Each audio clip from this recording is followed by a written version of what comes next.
Before we dive into today's episode, I have something truly special to share. Next September, I'll be leading an intimate women's retreat through the south of France and northern Italy, and you're invited. Picture this: mornings exploring the colorful markets of the French Riviera, afternoons sipping wine, and a hotel view with golden Mediterranean sunsets. Whether you love photography, food, or just want to reconnect with your playful creative self, this trip is designed for you.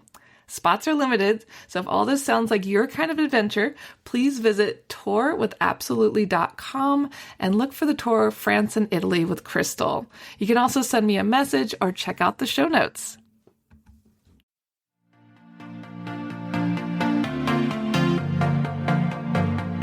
Hey guys, my name's Crystal Kenny, and I'm in love with creating. All things artistic and imagination involved. I'm an American girl who chased her creative dreams all the way to Paris, France, making a living using photography. This podcast takes you inside the stories of all the artsy folks I've met along the way and gives you that extra push to discover your creative gifts. The desire to create is deeply inside each and every one of us, and I give you the tools and inspiration to find a new way of living a more creative life. This is La Vie Creative, the podcast.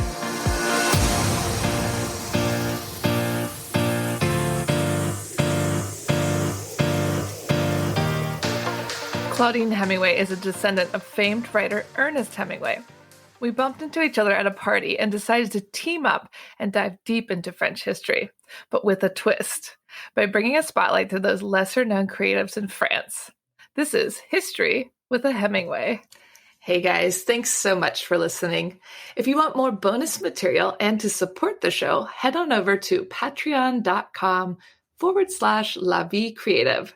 And also don't forget to check out Amazon, where you can pick up my new book, Paris, A Life Less Ordinary. In the book, I talk about my creative adventures in Paris, from starting my business to being homeless, hello, starving artist, to how I met all these wonderful creative people. Don't forget to check it out on Amazon. And also thank you so much once more for listening and for your support. Enjoy the show. So welcome back to Paris History Avec Hemingway.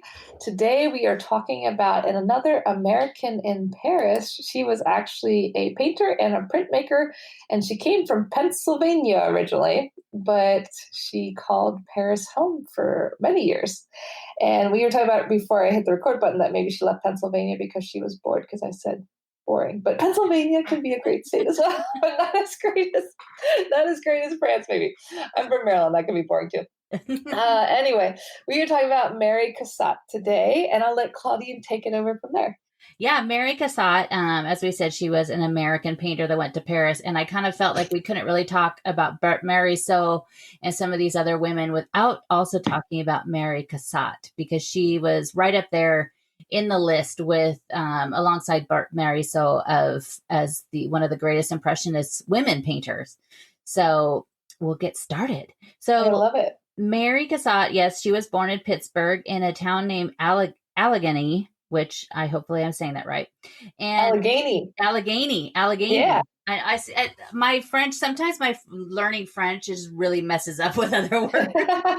You just stop pronouncing letters and words because that's how French works. I just did not pronounce the H exactly. Her father was upper middle class, and he was a stockbroker, and he was a land spectator, and he owned a lot of stuff. So he was very wealthy, and he's actually was a descendant of a Frenchman named Jacques Cassatt.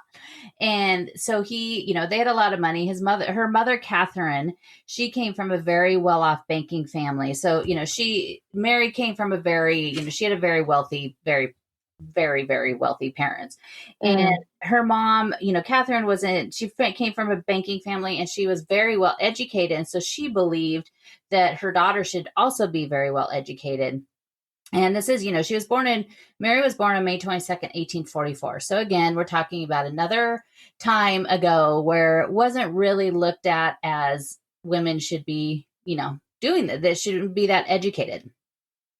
So the family decided to go off to Europe, and they visited London and Paris and Berlin. And when she was there, she learned to speak French and German, and also took classes in drawing and also in music. And her parents really believed it was important for them to have, a taste of culture and see what the world is, maybe because, as you said, they were, sorry, Pittsburgh doesn't maybe, maybe they did have these things in Pittsburgh at the time.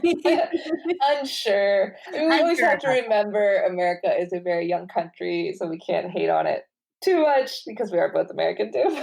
But France is where everyone came to get cultured, like Jefferson and all those guys came over to France to learn how to have culture and be educated.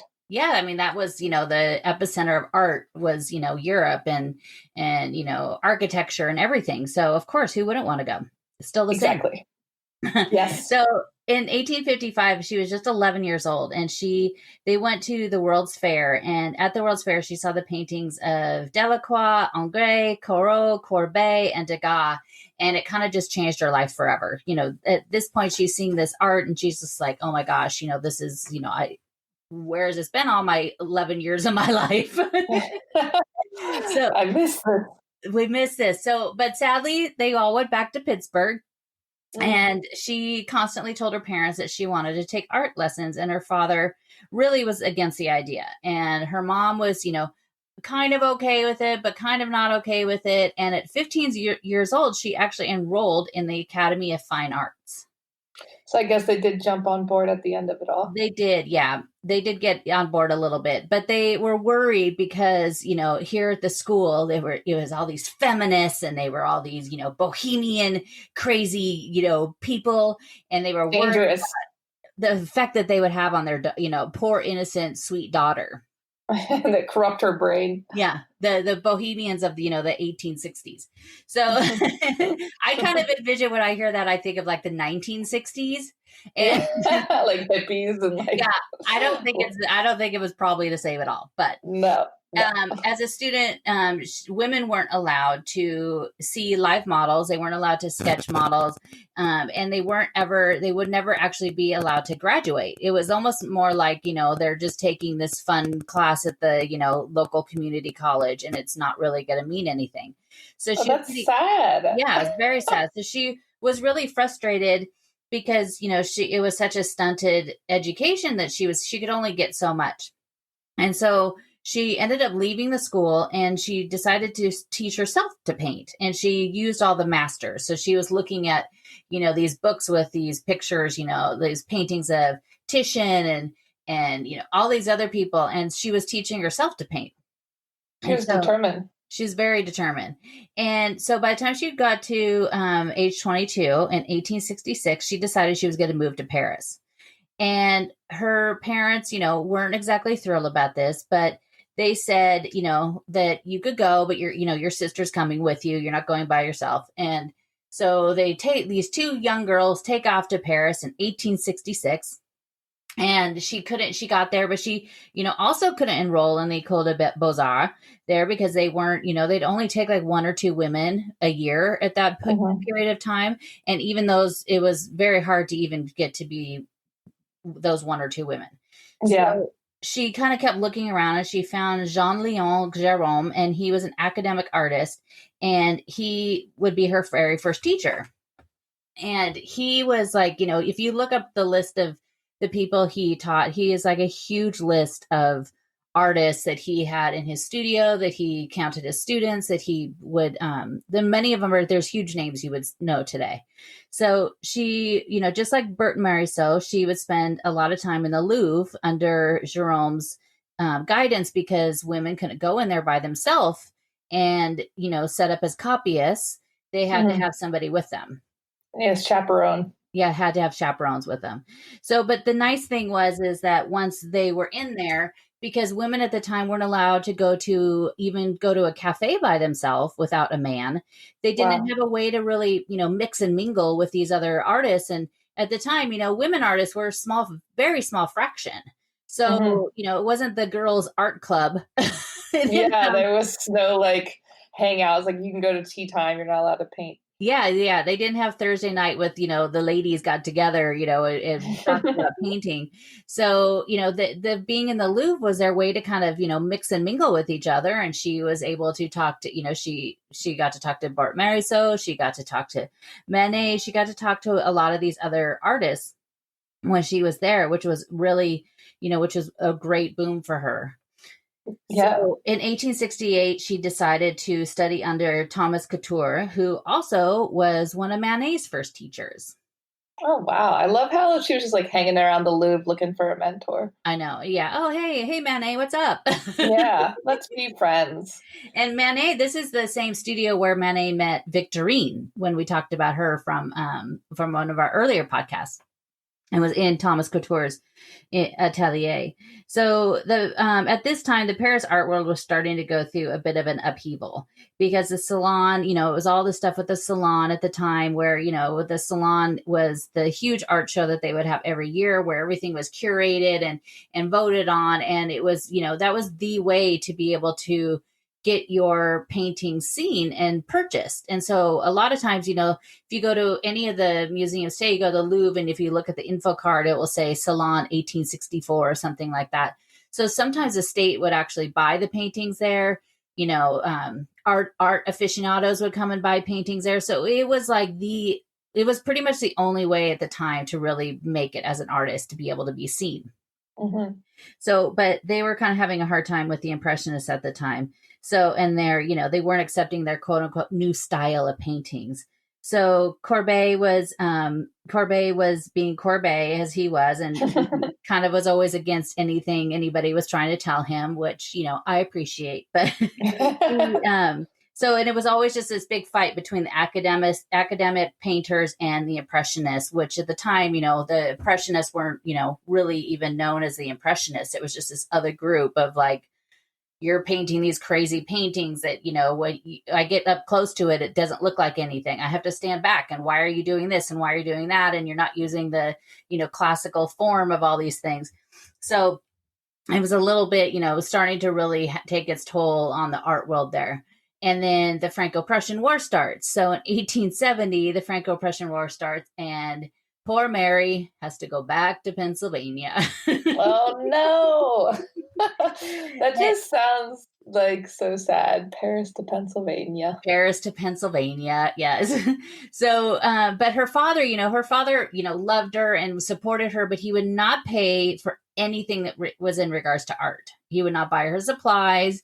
He would not, pay for any of that stuff, but he would pay, help her with her room and her board and, food and everything. But he still was like, nope, I'm not going to pay for any of your art supplies. So she goes back to Pennsylvania. She has, a few paintings with her. She decides to go to New York, and they put them up in the gallery, and, she's hoping to sell some, and nobody buys any.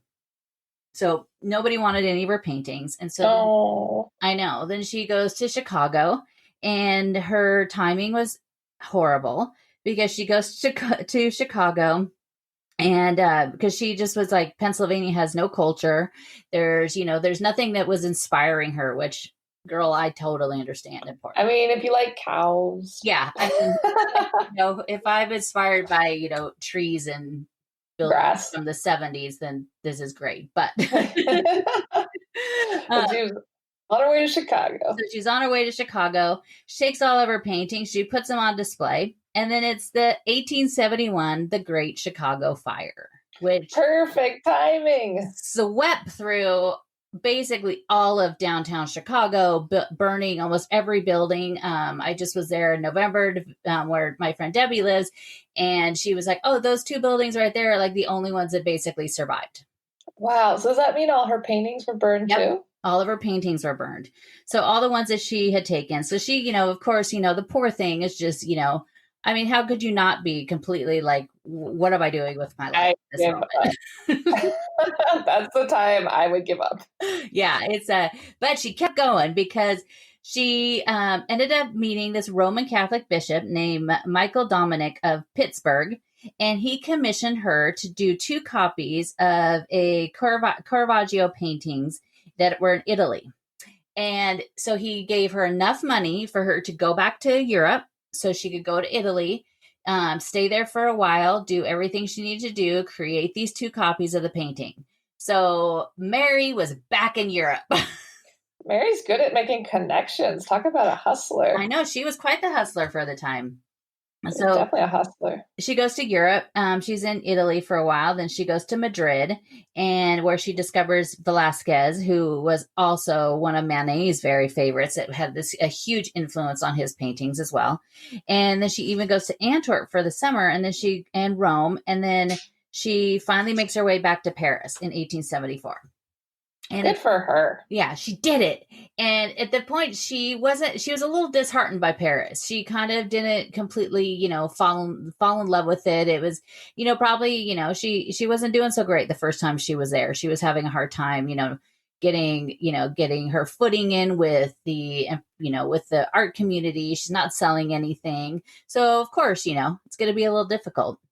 Yeah, it's nice to have a rich daddy. It is. It's very nice to have a rich dad. Support my struggling artist career. But it's nice to hear that at all time periods, people moving to Paris as foreigners have difficulties, because that is very relatable. It is. It's not, it's not always the perfect, it's not always the perfect right off the boat. Everything is wonderful in your life. Definitely not the norm. No. But in 1872, she was actually able to get one of her paintings. It was called Two Women Throws Flowers During Carnival. And it was shown at the Salon of 1872, and somebody bought it. So finally, things were starting to get better. And her sister, Lydia, was there in Paris with her, and the two of them ended up buying a small studio, which Dad probably did. And with what money? And so they bought a small studio. And so she was, she had a place to go and paint, and her sister was with her all the time, and things are starting to get better. And from a very early time, going back to those bohemian days at the art school, she ended up instantly finding a big a difference with equality and what women got to have and what men got to do. And so from a very early age, from like 15, 16 years old, she saw, she was quite outspoken about equality for women. Mm-hmm. Yeah, because she saw it firsthand. And what her parents were frightened of. And those bohemians. Yeah. So she goes, she was also really upset with the way that the Salon would treat the women artists and how they were treating Impressionists. And so she was pretty outspoken about a lot of things, which started to cause a little bit of problems because, definitely women weren't, really needed to have a lot of their own opinions at the time. Yeah, they weren't allowed to. They weren't allowed to, really. So, she kind of started to rub people the wrong way. But in 1877, she was able to get 2 more paintings into the Salon, but they were quickly rejected. So, the Salon was very political. There was a bunch of artists. There's that amazing book called The Judgment of Paris. And it's a lot of it is about the Salon and the politics of it. And there is a lot about Mary in there as well as the Impressionists. It's really interesting. But it wasn't just, like your local art show where you're going to say, hey, does this painting look great? If you caused waves and stuff, or they didn't like you just because as a person, they were like, nope, you're rejected. It was kind of like a high school clique. Yeah, exactly. Very much. So, but during this time, she actually ends up meeting a lot of these artists. And Degas, she met Degas, and he invited her to participate in one of the Impressionist exhibits. It started in 1874. So in 1879, she presented 3 paintings alongside the group. And finally, Mary felt like she found her people. She felt like she was finally accepted because she's with all these other artists that, were going through, what she was going through, even just as a woman, they were getting rejected. They didn't want their paintings. So she kind of, instantly found this nice little connection with people. And Degas really took her under his wings too. I love it. She didn't give up, even after her you really couldn't go down from having all your work burned and not selling a single painting. You pretty much hit rock bottom at that point. Yeah, there's nowhere to go but up. Yeah. But the same year, her parents decided to come and move to Paris to be with her and her sister. Interesting. they came, and at that time she met a young gal named Louisine Elder, and she was much younger, but she was obsessed with Mary. She just thought Mary was just the greatest person ever. She followed her around everywhere, and then Mary started taking her to different museums and telling her, like, you know, what to look for, and basically and how to buy art. And Louise later ended up marrying a very wealthy man, and because of everything that Mary taught her, they started just amassing this huge collection, like one of the largest impressionist exhibit, like paintings that there was. And Wow. all of those paintings were later donated to the MoMA in New York. No way. So Yeah. she influenced that. Yeah. So that was, you know, a lot of Mary telling this young girl, like, you know, these are, you know, and I'm sure she probably got to go meet a lot of the artists. And, you know, at that time, you know, a Degas at that point or a Manet at that point, you know, would be, you know, probably hundreds of dollars compared to what it would be now. Yeah, it was a good time to start collecting. Very good time. So Mary and Degas, they were quite close, and he taught her the art of etching, and they were going to publish a book of etchings of a bunch of the different Impressionist paintings. But Degas had a way of just being all in on things, and then one day being like, yeah, no, not so much. So, Never mind. Never mind. I think that's like very much the flighty artist mentality. Yeah, definitely. And so one day he just decided he didn't want to do this anymore. And, you know, they were really working on this, like doing these etchings and putting these books together. And he just decided he didn't really want to do it anymore. But they would spend a lot of time, like they too would go to the Louvre and go to places, and he would talk to her about art. And, you know, telling her what to look for, and her sister would come along as well, but she would just find a bench someplace and read a book because she just wasn't, you know, this was all too boring for her. I would just about die if I could walk around with Degas and talk about art. That's boring. I know, boring. But he, like, you know, he would come to their house and he would have dinner with them a lot of times with their family. And so he was, you know, very close with all of them until the Dreyfus affair happened in Paris. And when that happened, that really put a wedge in between them, because he was really against everything about the Dreyfus affair, and she was really for Dreyfus, and, you know, that he was innocent. And there was a lot of people in the art world that were separated because of their feelings. Were they for or against it?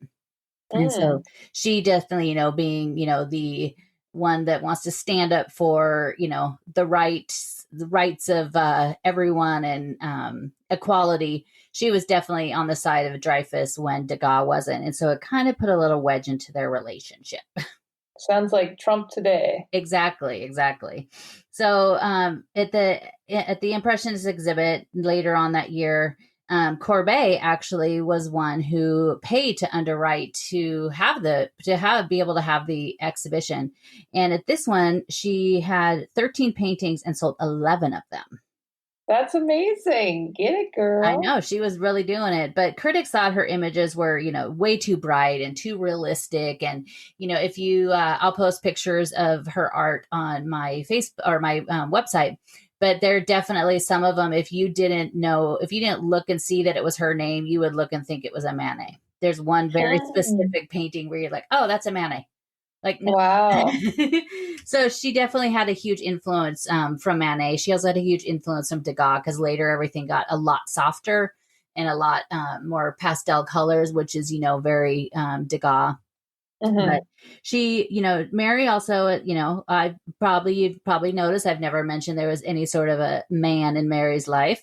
She decided from a very early age she just didn't want to get married. She knew that she could not have both an art career and being married. So she decided that she wanted to just have an art career. She's a modern, independent woman. Very modern. So, and she was, you know, constantly fighting for women's rights. She began to use her art in a way to kind of get this little subtle message out about women and equality. And she, in 1878, she painted a picture of her mother sitting on a couch reading a copy of Le Figaro. And, you know, if you look at it, especially now today, it's probably would just, you know, it's just a very lovely painting. But at the time, you know, here is this woman sitting and reading a newspaper, you know, and reading all about the politics and everything going on, was really quite unheard of. Like that was just not an image you would really put out there. So she did this really fantastic painting. And so it was in her way a little bit of a, without sticking it in your face, a little bit of her trying to get her point across. I like that. She was like kind of slipping it in there, like through the cracks, like, okay, women can read about politics, women can do anything. And here's a lady sitting on a couch, and you might notice she's reading something she's not normally allowed to. Yeah. It's really great. And so, she was very close with her mother. Some things I've read say that, it was probably because of her mother. She also never wanted to get married because her mom educated her from a very early age. And then also probably seeing, being able to go to art school at 15 and seeing all that, it probably all helped into her psyche of, no, I don't think I need to get married. So she was kind of like a nun, and art was her religion. Yeah, exactly. She was very dedicated. Very dedicated. One thing is that she never wanted to be called a woman artist. She was just an artist. I love that. Which I think is so great especially for that time, the end. Yeah, that was so far. I mean, we even would want to say that today, but she was way ahead of her time. Way ahead of her time. So, they're all living in Paris. And in 1882, her sister, unfortunately, she dies of Bright's disease, which is something to do with your kidneys. Again, we're not medical professionals. I was going to say, what's that? I looked it up. So it's something to do with your kidneys. She was just 45 years old, but she and her, Mary and Lydia worked so incredibly close that it really upset Mary when her sister died. She kind of withdrew from everyone. She kind of just stayed inside. She kind of stopped painting. Even her father at this point was encouraging her to paint, trying to get her mother and other people to encourage her. And, she just didn't really have the desire to do anything. She just was so incredibly, distraught about losing her sister, which is just of course. So sad. Yeah. So, and then shortly after that, she was on, Mary herself was on her horse, and her family lived off of the Champs-Élysées, and she was on her horse, and she was crossing, and it was raining out, and her horse slipped and fell. And so she ended up falling off the horse and fractured her leg. Oh God, one bad thing after the next. I know. So poor thing. And so then during this time, I think she probably felt a little bit, maybe she had a little bit more of that, Mary gumption that she had in the early days. And she found a new energy by, taking all of these young women artists, I should say, under her wing and kind of helping them. So she was life coaching other female artists. Yeah, she was life coaching other young girls that were coming to Paris and wanting, to get involved in art. And so she, as she got older too, she found a way to maybe tamper down her outspokenness that she had about issues, and kind of realized when and where she needed to have those. So things were kind of getting a little better for her in her older age. I like to hear that, because it sounds like she had pretty rough couple of years there. Yeah, very rough couple. But in 1915, she decides to go back to Philadelphia, and she is there, and she decides that she, again, huge into equality, so she was really into the suffrage movement. It's 1915. And so she gives 18 paintings to go on display at this exhibition that was basically there just to raise money for the suffrage movement. But her sister-in-law, Eugenie Carter Cassatt, was against the suffrage movement, which how could you be a woman and against that? But that's okay. Wow. So, but she was against it, and she told all of her society friends to boycott the show and not go. And perfect. Yeah. So Mary was so mad, she decided to sell all the paintings that she had so that there would be nothing for her sister-in-law's children to inherit. I love Mary. I know, I would for that. You go, Mary. You show her. You show her. So, because Mary, of course, didn't have any children of her own. But in 1911, before that, she was actually diagnosed with diabetes, rheumatism, and neurologica, and cataracts. Jeez, that's a lot of stuff to put a damper on painting. Yeah, there's a lot of stuff, but she didn't let it stop her until 1914 when she started to, she was starting to go blind, and she really couldn't paint anymore. So she stopped. It just got to be too much for her. And early on, she had purchased just outside of France, about just right out north of it, the Chateau de Beaufrez, and it was a small little chateau that she purchased, and they also had their home in the eighth arrondissement. And her family was with her when she went to the chateau, and she passed away in 1926. So she was just hanging out in her castle and passed away there. Yeah, so she passed away there. She was buried. She was buried in the small town, in the Saint Louis Cemetery, in this very small town, and with her family has also been buried next to her too. So they're all buried in France. They're all buried in France. Yeah, not back there in old Pennsylvania. Yeah, I mean, I guess her parents fell in love with Europe too. Yeah, that's the case. So how old was she when she died? She was about 80 years old. She lived a long time. Yeah, 79 years old. Yeah, wow. She was a very, very long life, and very, a very active, and what other word we use for it? She just had a lot of, like we said, she had a lot of gumption. Yeah, she was an activist. She was dedicated. Art was her religion. Yeah. And later on, Gustave Joffre ended up tagging 3 women of the Impressionists, and he called them les trois grandes dames of Impressionism. And that's a mouthful. Yeah, I know. That was Mary. It was Mary Cassatt, Berthe Morisot, and Marie Bracquemont, which we'll have to talk about her again another time. Yes, I don't know anything about that last one. No, but she was, Mary was more famous in France than she was in the U.S., of course.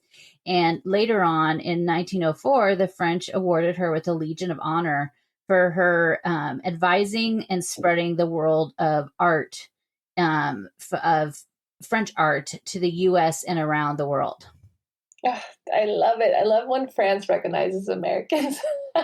It reminds me of Josephine Baker. It is. And I mean, now it's like, next time any of you go to the, Museum of Modern Art in New York, look, get close to those little plaques and see those Impressionist paintings and see who it was that who donated to them, and know that that it's because of Mary Cassatt. Well, thank you, Mary, and thank you, Claudine, for giving us all this valuable information. And I feel like women, you do not have to give up your husbands and sex life to dedicate yourself to art.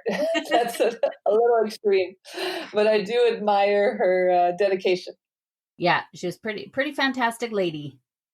I mean, no one said she gave up sex. She just gave up marriage. Yeah, but I didn't really find out about. I didn't really come across any, tales of, lovers in Paris. But who knows? Yeah, I mean, who knows? She was very private. All right, guys. We'll tune in next week when we talk about another famous woman in French history. Thank you for listening to Paris History Avec a Hemingway. If you want to find out some more, you could always find me on my Instagram page, Claudine Bleu Blanc Rouge, and that's BLEU, as in the French way to spell it. And each day I post a daily history lesson about a person or a place or something in Paris, or it's lots of fun facts. And then also at ClaudineHemingway.com, where you can also sign up for my newsletter there.